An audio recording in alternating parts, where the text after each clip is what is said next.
Good morning, everyone. Welcome to the webinar, Energy Management's Hottest Couple, Utility Bill and Interval Data. We're excited to discuss how combining utility bill and interval data can improve energy performance and reduce costs. Used separately, these data sources are often the backbone of energy management strategies and practices. But now many organizations are finding that combining these data sources is yielding new insights and allowing them to make better decisions in the never-ending search for new savings. We hope you find the session engaging and informative. My name is Eric Becker, and I'm the VP of Sales at Urjanet. I'll be the moderator today. For those of you who are unfamiliar with us, Urjanet automates the collection, normalization, and delivery of utility bill and interval data. We provide the data that organizations need for energy analysis, sustainability reporting, bill payment, and more. Joining me today are Alistair McDougall, Senior Manager of Advisory Services at Verdantix, DJ Amos, Director of Product Management at Urjanet, and Jeff Floyd, VP of Global Data Operations at Schneider Electric. During this interactive webinar, our panel will discuss the need for organizations to gain financial energy insights from the boiler room to the boardroom, the different methods of acquiring utility data and their pros and cons, how to unlock the value of combining utility bill and interval data with software, and real case studies highlighting how organizations have reduced energy consumption and costs. And now I'd like to hand it over to Alistair, who will be talking about recent trends in energy management and the need to combine cost data with granular consumption data to drive insights at every level of the organization. So first of all, thank you very much, everyone, for joining the webinar today. As I mentioned, my name is Alistair McDougall, and I'm a Senior Manager here at Verdantix. And what I'm really going to be doing is taking you through some of the research we've been conducting over the past 12 months, but also the past 5 years, looking specifically at the future of energy management. And just this first chart, really trying to show how energy management really is starting to pick up momentum and gaining that place on the corporate agenda. This is data from our most recent Global Energy Leaders survey, where we interviewed 285 executives that are responsible for energy within corporates. And one of the trends that we're seeing is firms are starting to realize that, first of all, energy is something they should be taking a closer look at. It's a cost which can be controlled, and there are potential opportunities for savings. And to do this, they're realizing that there's a need to give some guidance to the company as a whole, and the operational level are starting to raise energy as an issue with corporate. So we're seeing these global energy management strategies starting to come together. And that's good news in terms of energy management because it means greater support, but also a more strategic approach to the actual problem of energy data and what we can do to solve it. But if we look at one of the reasons why energy is starting to become a focus point, we see here cost savings rank as the #1 driver, and it's not surprising. Anytime you put cost savings on a list of drivers, they normally come out pretty high. But what we are particularly interested here is the fact that when we are speaking with individuals within the firms, there's increasing optimism about these cost savings and the size, not only the size of them, but also how you can continue to benefit from them. So dollars really are the focal point, again, supported by aspects such as legislation, sustainability, and also reputational benefits. But it's important not to lose the track and sight of the fact that firms are looking to act because they believe that there's dollars on the table which they could get back. But one of the things that we see from then taking a step on and asking firms, okay, it's all very well about elevating it, and we're developing a strategy, and it's now something on the corporate agenda, but what are you actually doing about it? And what we continue to see from firms is that although the awareness around energy and how it impacts profitability is increasing, few firms have visibility into consumption or expenditure. And this can be the fact that potentially energy is paid out of accounts payable, and that can be done at maybe a regional level. It's not really sort of rolled up to the corporate level. It's not shared with operations teams or teams at facilities. But the real point here is that nobody is actually that sure on how much they're consuming and how much it's costing them. It should be a relatively easy question to answer, but few firms have one place that they can go to and give you the one firm answer that this was our consumption last year, the previous year, these are the costs, and this is how it's been changing. And even those firms which we do speak with that have been trying to track their energy consumption and starting to put in place policies to really make a difference on that, are still relying predominantly on utility meter data. And there's a lot that can be done with just utility meter data. It's a underutilized resource in many firms, mainly because they're doing nothing. But it's also important to remember that the utility data can only really take you so far. So just two examples here, but if we look at maybe if you're relying purely on utility bills and you're capturing that from your accounts team, that data might hit your desk 2-3 months after it's actually came in.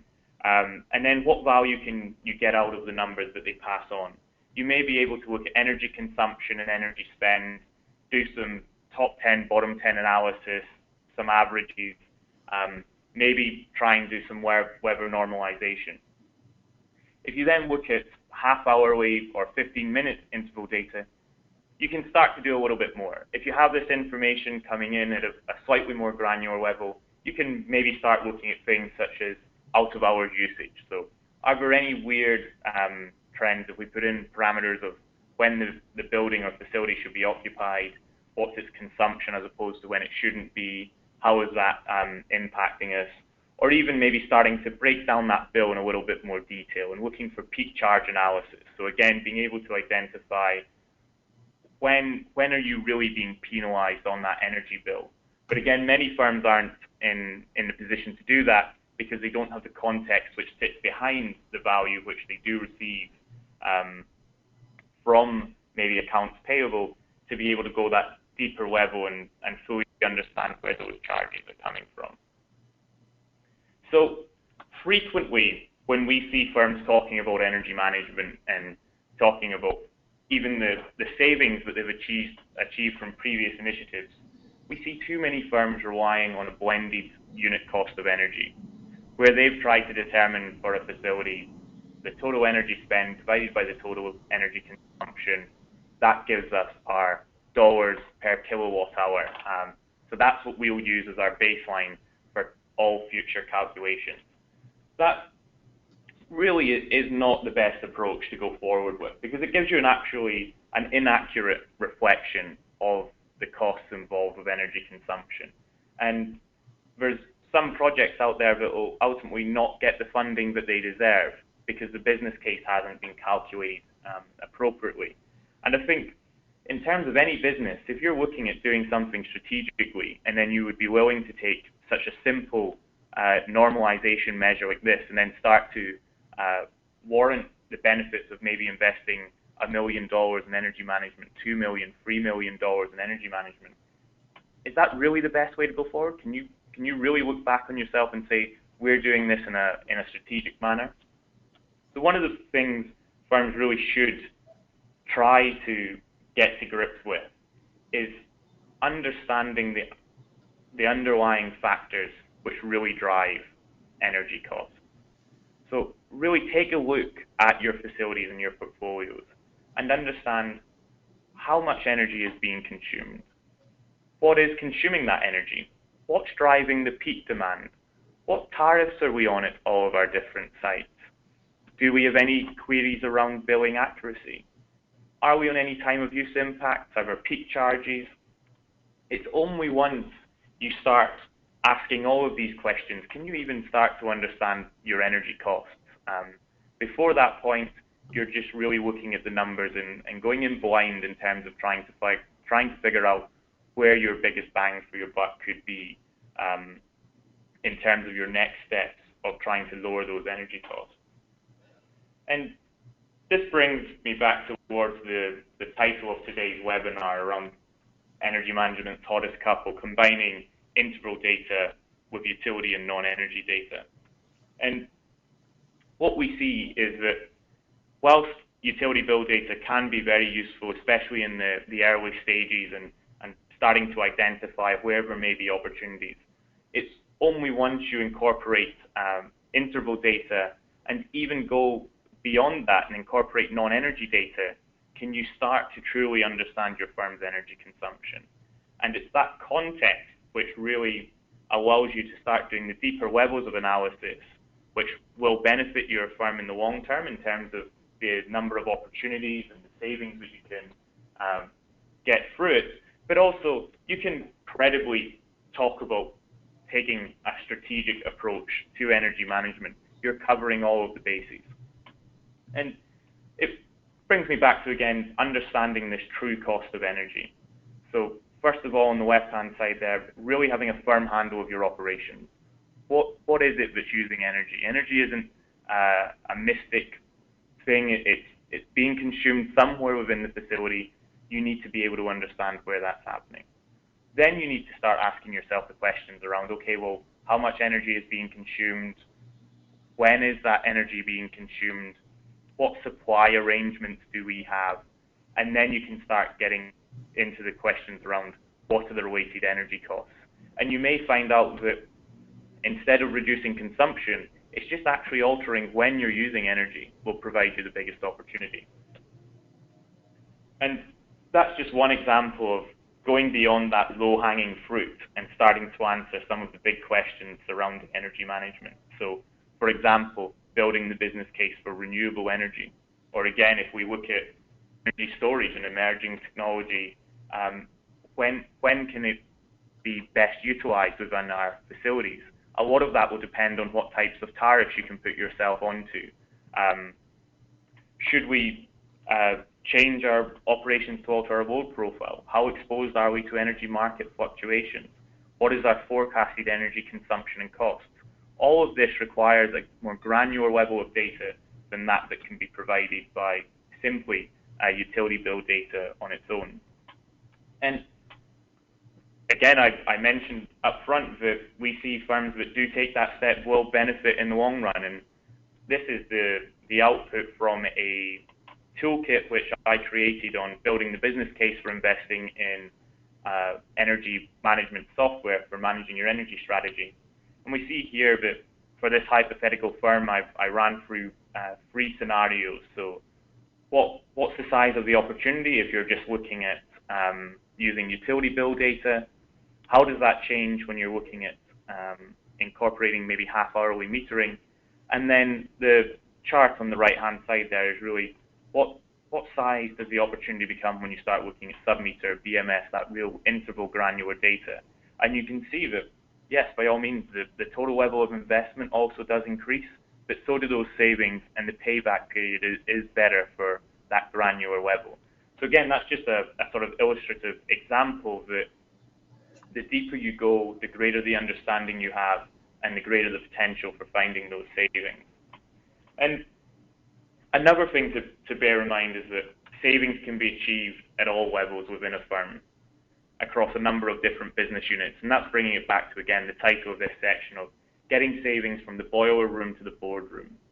Energy management strategies, even though they're becoming more strategic and going towards the corporate, results will be delivered at the boiler room level, and they will be rolled up and escalated until it hits the corporate level. So anyone developing an energy management strategy really needs to bear that in mind and put in place the strategy which has the communication and the accountability across all levels and across all departments, but also the infrastructure in place from a data perspective that anyone interested in that energy and utility data can have access to it to form part of their business planning process. So just 3 takeaways from my section today. The first one here, energy management is becoming increasingly important on the corporate agenda. Point 2, it is critical for an organization to understand energy from both a detailed consumption and cost standpoint and how the two are intertwined. And then the third one, that combining utility bill and interval data really will help your organization identify and prioritize ways to improve efficiency, reduce consumption, and cut costs at both tactical and strategic levels. So that's all from me today, and I look forward to receiving some of those questions you've all been putting in. Thanks, Alistair. That was great. And now that we understand what data we need and why it's important, we need to discuss the different ways you can get the data. And for that, I'm going to turn it over to DJ to talk about the pros and cons and various ways to receive your utility data. Okay, thanks, Eric. And as Eric said, after Alistair's discussion, we know now that there is a need for data both on the invoice or billing side as well as the meter side. And we'll talk now about how you go about acquiring that, achieving a baseline data set that includes data from both of those streams. There are numerous different types of data sources out there, and similarly, there are different methods for acquiring those. All these have to be considered when you're deciding how to set your program, how to inform your system owners, and how to prepare your organization. What we'll do now is just review a sampling of the choices that are available to different organizations and enterprises, and we will start by discussing the landscape of billing data. So billing or invoice information is usually the first piece of the puzzle. It's usually where you begin when you're establishing some sort of energy management or analytics platform. And the billing data is usually sourced from the monthly statements themselves. File types, when we're talking about billing data, can range from the paper bills, literally the traditional mail service bills in their envelopes, account by account, arriving usually every month. On the other end of the spectrum will be things like the larger investor-owned utilities offering web services, maybe true APIs, and aside from the sources themselves, methods of acquisition, again, are going to range from the mailroom and its staff, possibly a secondary scanning operation that may be staffed, all the way through to the choice or the decision to maybe just use a service provider or a data provider to help acquire these types of data sets. So we'll dig a little deeper into this list of usual suspects and talk about some of the strengths and weaknesses of each. So we'll start obviously with paper. This is the traditional method, the invoices themselves, communication between the utility and the customers. There are some strengths that need to be pointed out in this. This modality is going to offer what we consider a high level of detail. Paired with that is the form of the document. This medium itself is going to include terminology and vocabulary that most everyone's familiar with. I mean, these are the established methods that have been in place for years or decades. Your analysts, your accountants are going to be familiar with the way the tariffs are described, the way the charges are described in this format. Now, obviously, we're also going to step through some weaknesses with this approach. Most likely, your method of transition between this source and your database is going to rely on data entry. And when you're talking about manual data entry, obviously, we have to mention that you're adding an opportunity for error there. You're potentially compromising data integrity. You have to train. People have to understand the domain. And obviously, there's always a risk of just fat fingering at scale. Secondarily, energy programs are going to be working hand in hand with sustainability groups and sustainability departments. This is not a great source from an environmental perspective to build your platform against. The next method we'll discuss, it really for most intents and purposes, it's paper again. I mean, what you're doing when you're trying to create sort of a scanning step in the process is just introduce a link in the change that gives you the ability to have a lighter, more mobile format. But really, this is just paper again. Now, again, the strengths remain.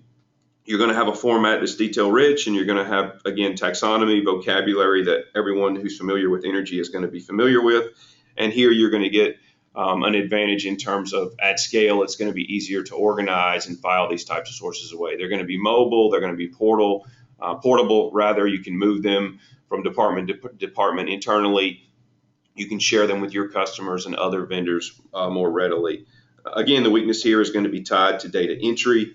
assuming that that is still the method that you're using to move from source into data system or data platform. There's a secondary possible alternative here in that character recognition technology can be an option. Assuming you want to do that in-house, obviously there are going to be costs associated with a specialized service like that, but that is a possible alternative once leaving paper and moving to scan-based sources. Because this is really just paper, you still have the concerns about the environmental impact of relying on traditional mail. The next format we want to talk about it is a bit of a different alternative. Here we're talking about structured Adobe, the PDF format that a lot of you I'm sure are familiar with. This is commonly the product of an e-billing program promoted by the utility as an alternative from their point of view to paper. They create these offerings for their customers, and this is going to be the first truly electronic or let's say digital mode that we've discussed. In form and content here, this is going to have all the advantages that paper did with respect to the line item detail, familiar vocabulary, its portability. We also need to mention here that because this is sort of interrupting the print bill format inside the utilities billing department, there's usually a speed advantage here. What we mean is bill availability is going to precede paper by several days, if not even in some cases by weeks. Additionally, even if you are still leveraging data entry on a source like this, that speed advantage is going to give you more room to navigate a team of data entry operations prior to payment date. Again, this is going to be, because it's purely electronic, much more environmentally friendly as an alternative. And similar to the scanning method where we mentioned OCR as a possible innovative response, these are structured files. There are parsing opportunities. There are software solutions that can allow systems to ingest and parse these technologies. There are going to be considerations there about what it costs to build that expertise, or if you want to find a vendor that could help you with that. Still sort of in the mode of discussing true electronic sources, we'll talk about EDI now. This is specifically designed, and when we say EDI, we mean most likely the EDI 810 standard, which is most commonly used for utilities. This is really designed specifically for business-to-business transactions. It's another form of e-billing that utilities support. So, by a lot of assessments, this option might be, in terms of speed and reliability at scale, the most efficient method. There are no opportunities for error in the fundamental transition between source to data system here. It's going to be similar also in bringing the bill availability speed to bear. The time between meter read and the publication of this format is going to be much faster than any operation that's relying on traditional mail. There are some sort of unique, we would say, contras or weaknesses to this approach. By truly being just a system-to-system transaction here, there may be a need to map some form terminology. Frequently, the EDI standard will create acronyms or abbreviations for things that would have appeared in a paper bill, and so there may be a bit of a learning curve or a mapping exercise as it moves from source into your data system. And similarly, there's really no receipt. A lot of times when these transactions are complete, when I say receipt, I just mean an image of the bill that you could hand to an auditor or to an analyst to justify that month's transaction.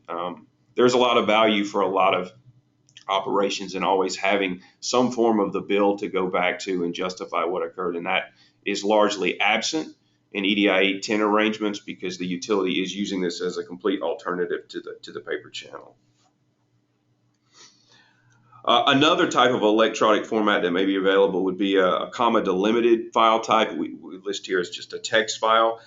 Some of the larger utilities may offer through sort of a My Energy portfolio or My Account program some way for you to take all of your currently enrolled accounts and just make data requests of some kind. So obviously here there is a big speed and scalability advantage. You're also likely to still benefit from the delta between meter read and this product being available. You're going to be ahead of traditional mail and paper services again in this mode. And often because this is, I guess, similar to an ad hoc reporting system, you can make much more customized requests. Maybe in your operation, you only want a few data points related to usage, things like peak demand only, and maybe you don't need full line item on charges. There are a few charges that interest you, and it's very possible that with these types of interfaces, you can make specific, or let's say custom requests of the utility. Now, paired with that, a possible weakness or a contra to those strengths are that just by virtue of the fact that there's more of a dynamic nature of the data configuration in these systems, they're also likely limiting the overall detail. This is probably not going to be a perfect one-to-one of every data point that's available on every statement. With the freedom to sort of order up the data a la carte, you're also probably being a little bit restricted in total amount of available detail. Again, here you're probably not going to receive an actual bill image that would have looked like the mailed or e-bill file. That may or may not be a significant sacrifice in your system. The next sort of, and possibly the sort of final electronic alternative is probably also the most advanced. This would be utilities that offer more of a true web service or an API exchange, an electronic format that's just completely independent of the billing system. Similar to EDI 10 itself, this probably brings the most speed and reliability at scale, still going to have the bill availability advantages. And when compared to a delimited sort of ad hoc reporting interface, this format would be less likely to exhibit any data limitations. This is probably going to be much more a full one-to-one representation, but by being more complex, by being more complete, it's also going to have a more significant information services or information technology resource requirement. You're probably going to have to involve development, a few engineers somewhere in the process to make sure you're incorporating and integrating these types of REST requests and file types correctly. Also, likely in these cases, no bill image, no bill receipt, and it bears mentioning that this is sort of leading edge. They're going to be just a really small minority of utilities that offer a true API or XML type service.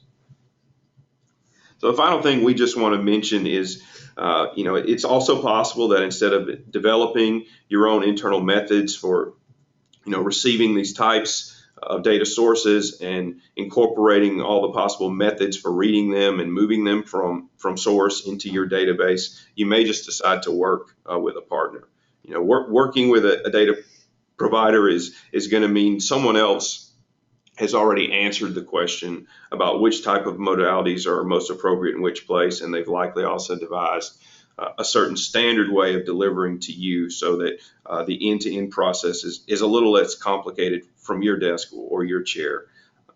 An organization that is, let's say, regionally and functionally complicated, different commodities, different territories, they may decide that utility data collection is a project that is best suited for in-house development. The need for total control and that the time and effort required for that are acceptable.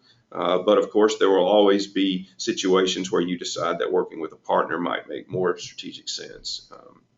Working with a partner is not without some challenges. You're going to have to be careful in your selection of which service provider is going to fit you best.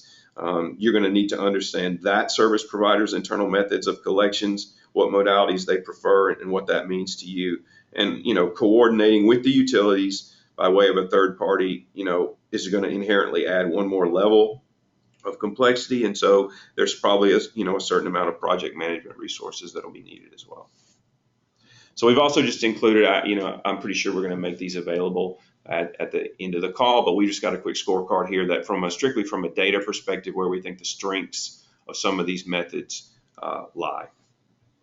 So now we want to just shift gears a little bit and talk about the other side of the equation, the metering data. So when gathering AMI, advanced metering, or smart metering information, this is really or normally a kind of natural evolution for an energy management platform, an energy management team. Once you've made some decision about how to source and how to place the invoice information, your next step is going to be going after the meter source.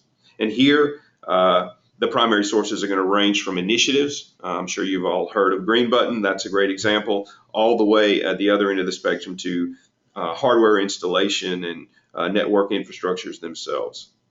Managing those different source types, again, with Green Button on the one hand, we're talking just about some way to interface with data download capabilities or using APIs, all the way out to maybe, once again, using a service partner or a provider if you're dealing with maybe a more complicated integration. And here too, we'll just quickly look at the landscape of these source types and talk in a little more detail about each. So we'll start with Green Button. This is, easily the most publicized source of meter-based information. It was officially launched in 2012, started in the West Coast. I think as of now, there's somewhere between 50 and 100 utility and suppliers that made or have made an announcement that they will participate in this initiative. The first thing we have to note here is this was generally advertised as a value-added service, free of charges to most users. And it was also designed to be vendor friendly. So not just a way for you to sort of see your own meter information, but also a way that, assuming that you had a sizable portfolio and a complicated organization, you could also share that information with partners and vendors without too much hassle. Because it is a published standard, that means that there are commercially available front ends always being developed all the time, and that in-house development, if that's the method you choose, is also going to be a more viable option. You'll hear sort of the industry term Green Button Connect used a lot, and that's really just a signal for pieces of software or services that have already taken the steps to integrate with that standard. Now, we just have to mention as a possible negative, or at least worth noting, that most of this data is going to be day behind at best. It's 15-minute or 30-minute interval, but generally, if you compare it to some sort of real-time system, you are most likely going to be dealing with somewhere between say 24 to 48-hour delay in receiving this data in most cases. We also just have to mention that in general, overall adoption of Green Button has been slower than most people hoped.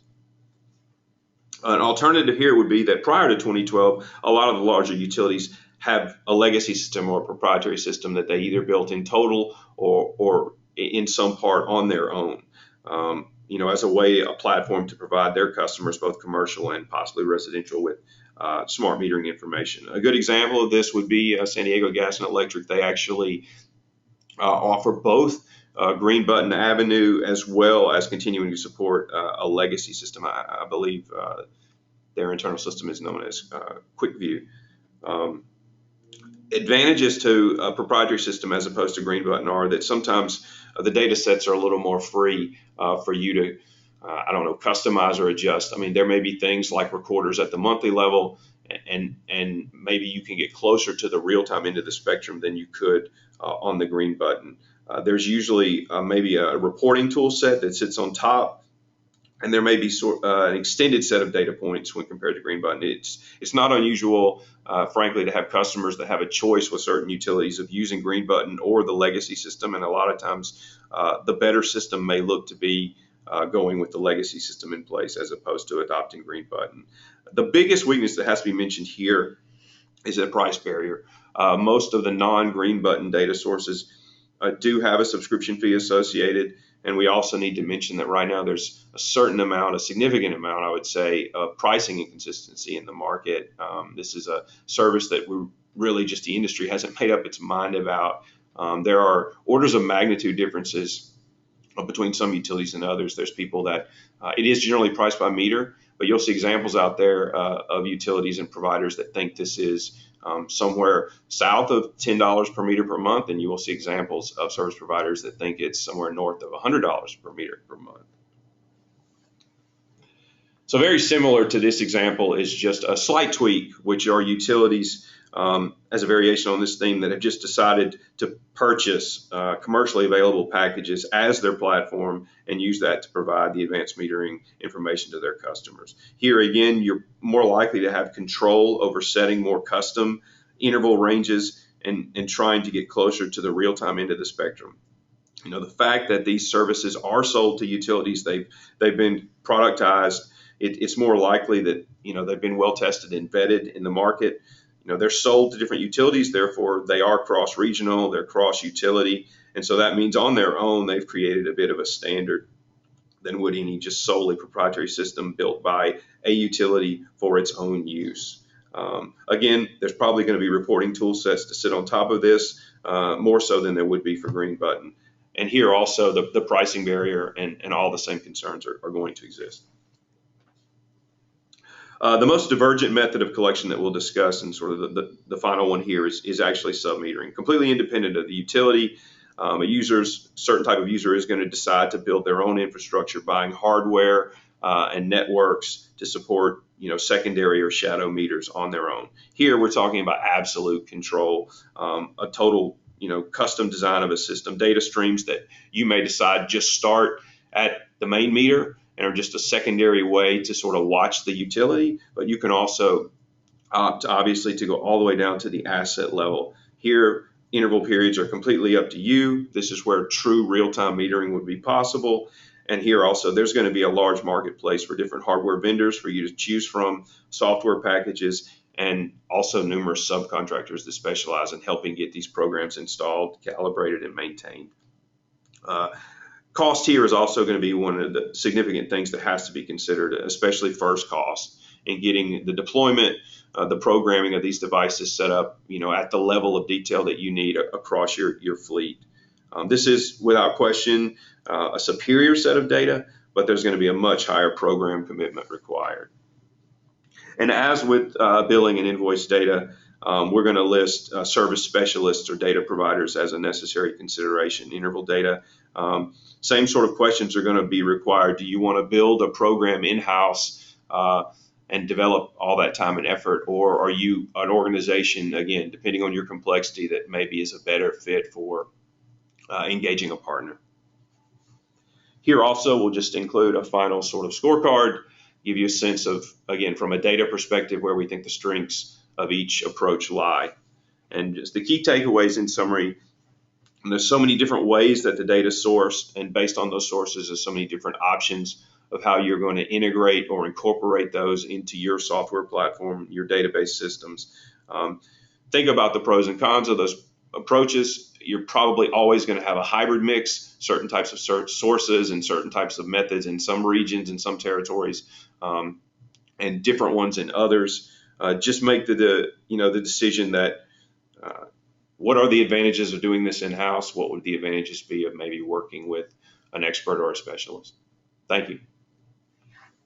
Thanks for that, DJ. Hopefully that gave you some insight into what data collection sources and methods might be best for your organization. Now I'm going to pass the mic over to Jeff to go over how you can unlock the value of utility bill and interval data with software, and to share some real-world results. Thanks, Eric, and thanks to Alistair and DJ for a good intro. A lot of data there. And what I'm going to do is just kind of walk you through a couple of examples of look, at this point, we've talked about the importance of this. We've talked about the different ways to get access to all this data. But the key now is doing something with it. And at the end of the day, how do you drive real value in the business and try to find savings that should come about because of this? There we go. So what Schneider does, and just a couple ways to look at this, is to break it down into simpler parts. This could be very overwhelming. There's a tremendous amount of data out there, and we recommend just breaking this down into its component parts. And so at a high level, and I'll walk through each of these in a bit more detail, identify what's out there and what you want to include in your program. Start going about capturing that data and leverage the different ways that DJ just kind of outlined. Have an analysis and a visualization capability to go into and understand that data once you've collected it, and then take action and implement recommendations that are really going to drive value for your organization. So the first one, identify, is critical, because you've got to figure out in this universe of seemingly infinite amount of data what's in and what's out.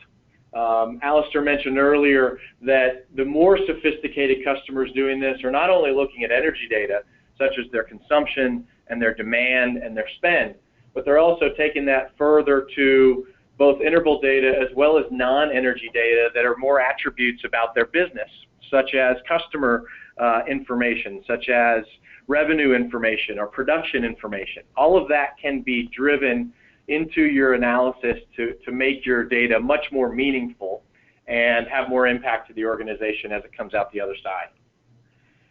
Second is we've spent quite a bit of time talking about how to capture this, and to really piggyback off of DJ's piece of this, there are a lot of different ways to do this.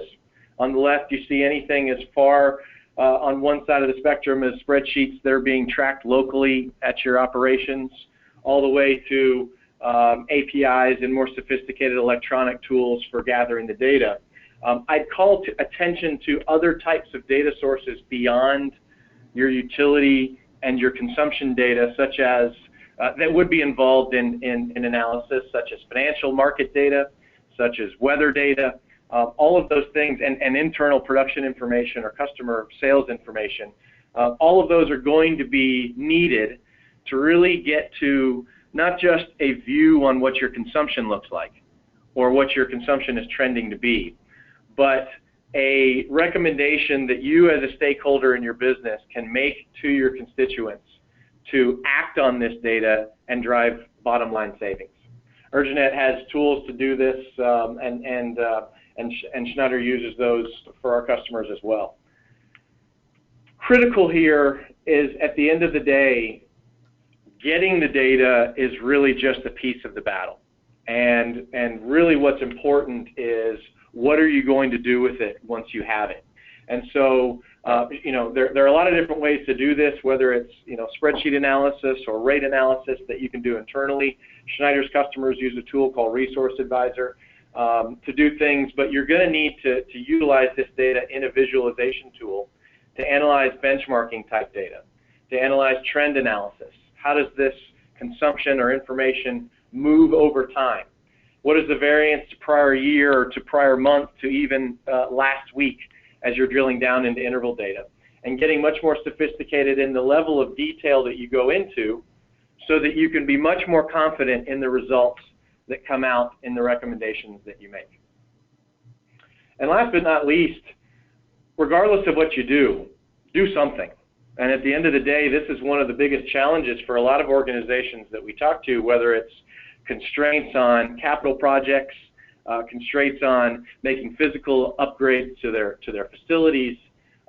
In reality, what you'll find is that yes, those are out there, and yes, those sometimes take money to implement, but there are a lot of other, whether it's operational best practices or competitions that you can implement internally to be smarter about how energy is being used, as well as on the supply side, a lot of activity that you can take to save your organization money and be smarter about how you buy.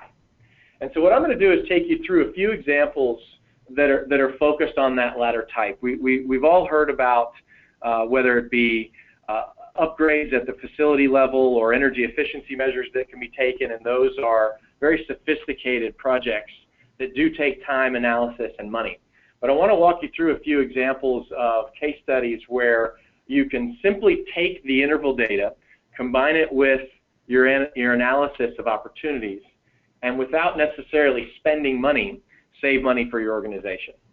And to kind of piggyback on the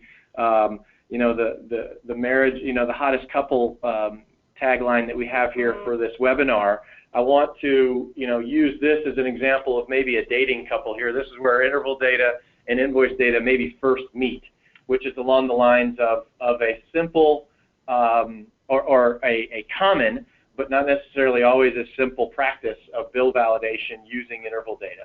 And so in this example, a medical company that we've worked with was able to identify through the analysis of current data versus prior periods to trend out a baseline and understand how this month looked in comparison to it. So it's a pretty simple prior period analysis.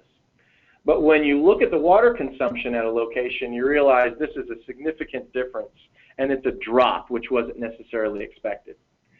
And so after contacting the utility company, we saw in reality and looked through all of those accounts that the customer had behind that utility, a recognition of not a consumption issue, not a rate issue, but a simple conversion factor, taking the readings and applying it to the billing structure, and that conversion factor was wrong across the entire portfolio. And so as you look through that level of detail and you combine that interval consumption analysis from that interval data over with an understanding of the rate itself, you find these types of mistakes that often happen on invoices, which result in, and as you can see, pretty substantial savings there for this customer. A second example, and this couple has obviously been together a little bit longer. They're probably now just getting married and sure of each other, and they're used to working together.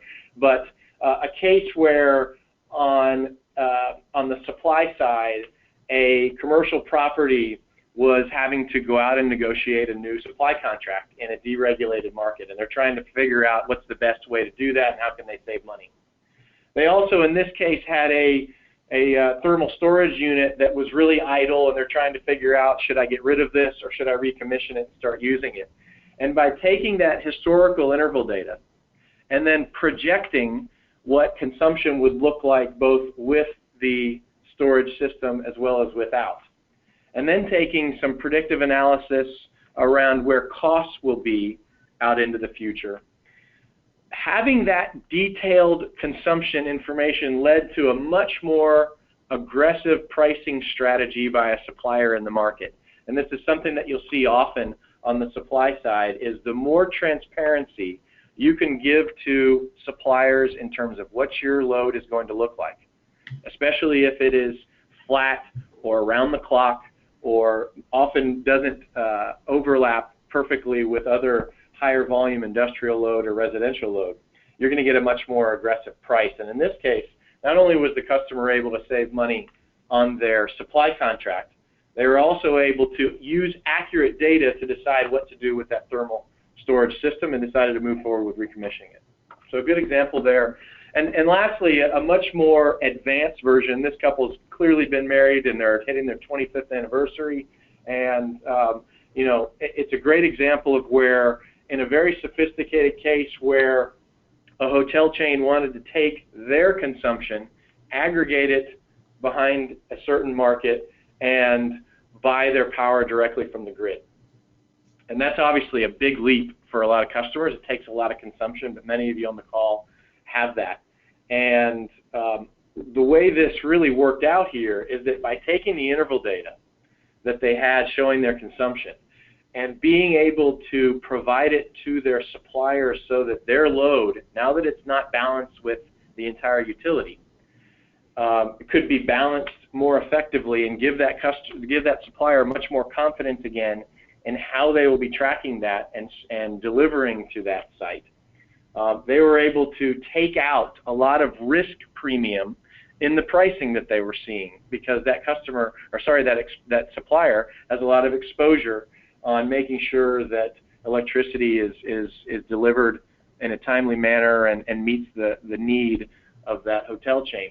And so by installing metering equipment and by monitoring that and providing that visibility to the customer, they were able to save quite a bit of money, as you can see, but more importantly, an extra 15% or so on top of their negotiated price by taking out some of that risk premium and giving transparency to what their consumption look like. So again, a much more sophisticated but a great example of where interval data and analysis capabilities really meet in the middle to find savings, real savings for customers that help you implement some of these practices. And so some key takeaways from this part of the discussion: obviously utility bill and interval data work together to both drive efficiency in your business as well as savings by reducing your cost. Secondly, if you take that data and can apply it into software tools and analysis capabilities, you're going to really get the most out of your analysis and really reveal real opportunities that you can then go implement and put your name on, so to speak, to deliver value for your business. And then last, that importance of having real data. Alistair talked about this in the beginning, having your analysis based on not assumptions, not historical information, but true data that comes from the interval side as well as from the bill side that will really deliver performance to your business. And so that's where, at the end of the day, you drive most value to your organization. Eric, I'll kick it back over to you. Great. Thanks, Jeff. That was fantastic, and I especially like those customer case studies. We've got a bunch of questions that have come in, and we'd like to take a few minutes now to enter the Q&A portion of our webinar. By the way, I want to encourage you, if you've got more questions, keep submitting them through the chat window. We'll do our best to get to all those questions, but if we aren't able to get to any of the questions that have been submitted, we'll follow up with you directly via email after the webinar. So now let's go ahead and get started. Let's see, DJ, here's a question for you that came in.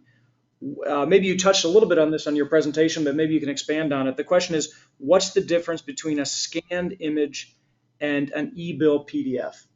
Yeah, sure. It has to do with the parsing technologies that I mentioned. When we talk about an Adobe structured PDF, what we mean is a version of an e-bill that was actually generated through software. It's not a bitmap wrapped and just stored as a .pdf extension. It's literally something that was generated probably through the print file at the utility, and the software format used was Adobe. So it's something that we're not doing character recognition.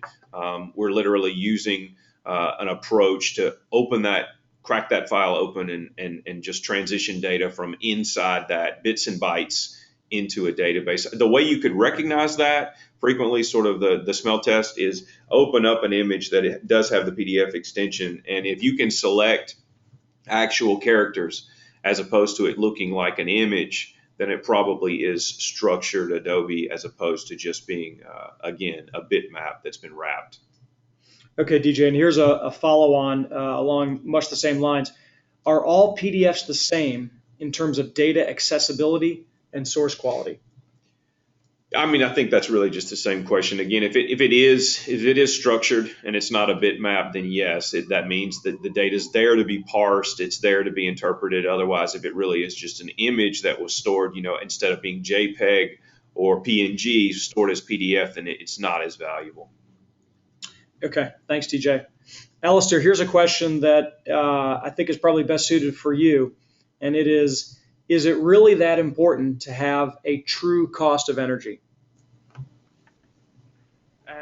Yes, I believe it is. I think it's just similar if you were going on holiday, would you want a true exchange rate, or would you be willing to just maybe have a stab in the dark at it and maybe spend a fair bit of money on presents to take home to then finally get home and realize those presents were actually far more expensive than you thought? And I think when you don't have the data available, by all means, a blended cost per unit really does give you something to work with. But we're now at the level with firms such as Schneider and Urgent out there and the availability of data, that there's no real excuses to have that sort of low level of information.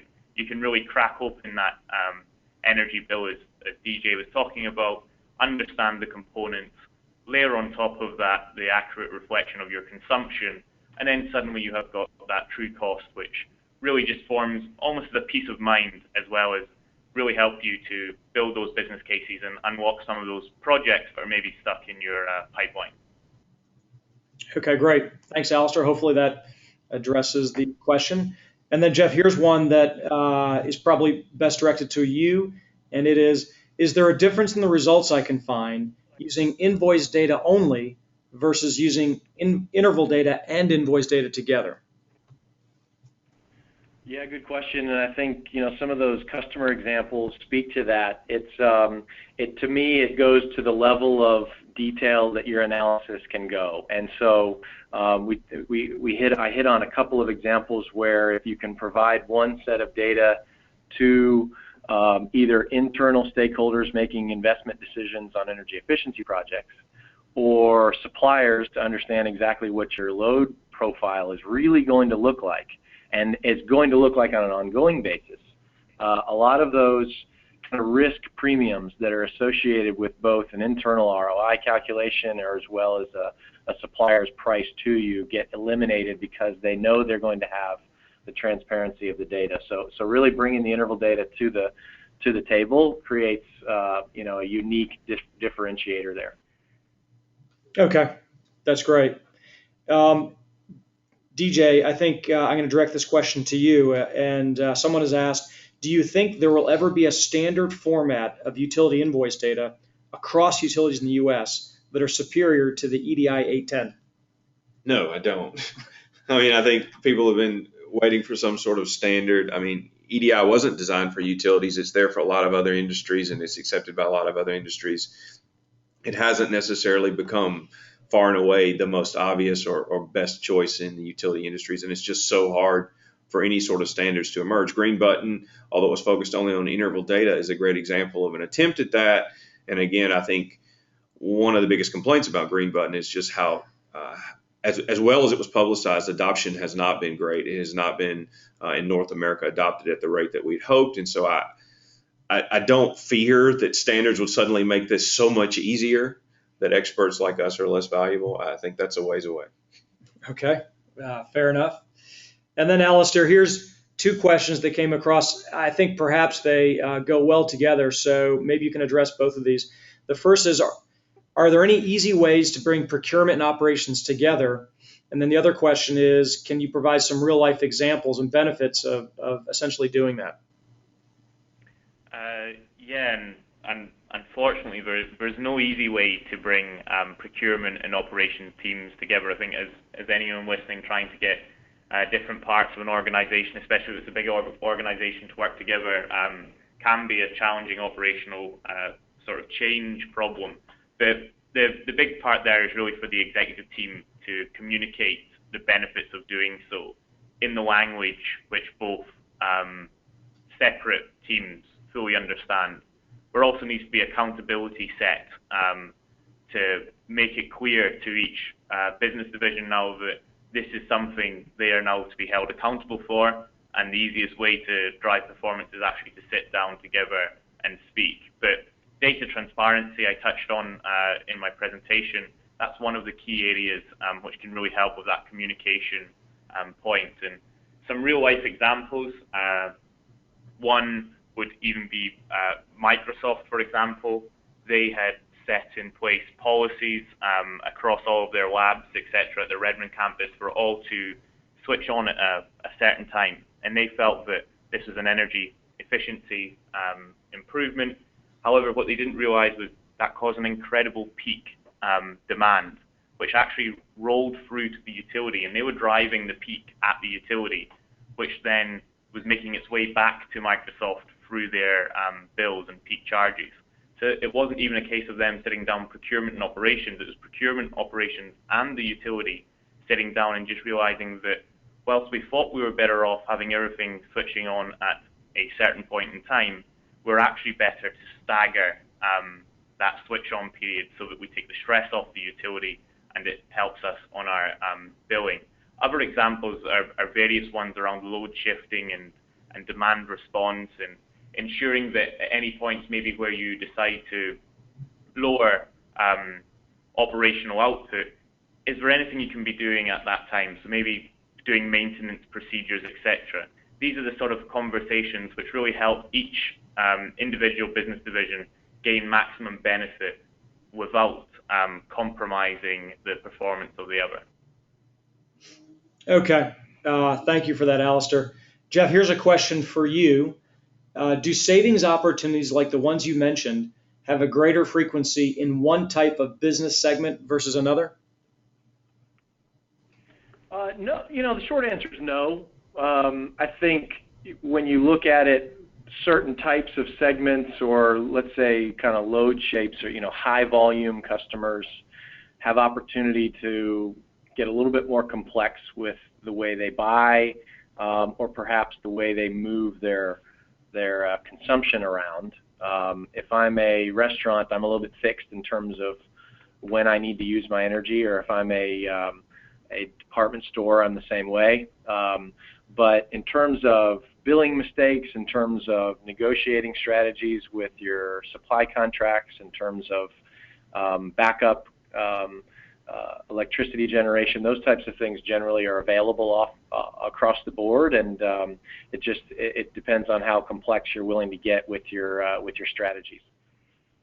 Okay, that's great. And Jeff, I'm going to ask you another question. You'll probably get a kick out of this. You must have done a pretty good job with your presentation, because the questioner says, I'm planning now to implement Schneider Energy Management software in my company.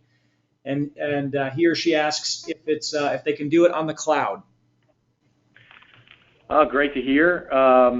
Man, Schneider's got a ton of software. The Resource Advisor is on the cloud itself. That's where we do all the visualization and analysis. Schneider also has a lot of locally deployed software tools that are more hardware-based metering applications. So a bit of both, but the tool that we mentioned earlier, Resource Advisor, is a cloud-based solution. Okay, good enough. And then, Alistair, here's a question that came in for you. Let's see. It says, I thought the cost per unit can be used for regression analysis on energy costs. I'm not sure if I'm asking the question correctly, but maybe you can take a crack at that. Yeah, I think I get the point the individual is making, and by all means it can do. Regression analysis is a very powerful technique in trying to take two entities and try and develop a relationship between them. But again, in this situation, there really is no need. Energy consumption is, as long as you've got the metering and interval data, you know what it is. It's metered, it's consumption figures. And then to get to the cost, there's no magic formula involved here. It's not like trying to predict how your energy will change with weather data. The utility uses a formula to calculate how much you're getting charged. Therefore, what firms should be doing is looking in all of their analysis to build every cost figure up from first principles. And that's what firms like, again, Urjanet and Schneider look to do by breaking open that bill and understanding every single line item on that bill. They can support you build that bill back up from first principles. So it takes away the need to do any form of regression analysis. This is a simple, what goes in should come out. And I think Jeff even provided some examples of instances where, although it may sound that simple, even utilities can get it wrong. But if you take time to understand the structures of your billing and tariffs, there's no need to try and fill in the blanks using regression analysis to try and find some form of relationship. Your utility should really be able to provide it for you. Okay, thank you, Alistair. I think we'll take, we have time for perhaps one more question here. DJ, this is referring to the presentation that you gave, and the question is, do all these data acquisition methods, are they equally true for marketers and distribution utilities, or only local distribution utilities? Yeah, I think the quick answer there is marketers or suppliers, they're generally a really well-sourced option. I mean, 2000 is when it really exploded in North America, so they tend to be more modern. Their infrastructures, maybe it's fair to say, are a little more modern. So they're as easy to work with, in some cases, more likely to have some of those leading-edge alternatives than would traditional utilities. All right, good enough. Well, that's all the time we have for our session today. I'd like to thank our panelists, Alistair McDougall with Verdantics, DJ with Urjanet, and Jeff with Schneider Electric for presenting today. And I'd also like to thank all of you for joining us. I hope you found the session useful and engaging.